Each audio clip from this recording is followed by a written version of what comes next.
అవునరా 4 years లవ్లు ఉన్నారు, life అంతా కలిసి ఉందాం అనుకున్నారు. ఆ సిగరెట్ పక్కన పెట్ట. సిగరెట్ సిగరెట్ సిగరెట్ ముందు సిగరెట్ అంటే కిలోమీటర్ దూరం ఉంటోనివి, కానీ ఇప్పుడు రూమ్ మొత్తం పొగ, పైగా డ్రగ్స్ కూడా తీసుకుంటున్నావు. చీ తిను.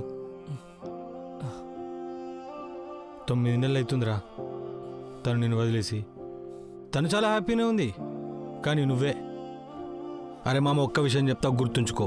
ఏ అమ్మాయి అయినా ఫస్ట్ మూవ్ ఆన్ అయిన తర్వాతనే బ్రేకప్ చెప్తుంది, కానీ అబ్బాయిలే బ్రేకప్ అయిన తర్వాతనే మూవ్ ఆన్ అవ్వాలి. అరే తను నాకేం చెప్పకు, తిను ఫస్ట్. ఏమనంటే లవ్ గురించి నాకు తెలియదు. అవునరా బాయ్, నాకు తెలియదు. ఇప్పుడు నీకు తెలుసా? ఇప్పుడు ఏమైంది? తన ప్రతి టఫ్ సిచ్యువేషన్లో నువ్వు ఉన్నావురా.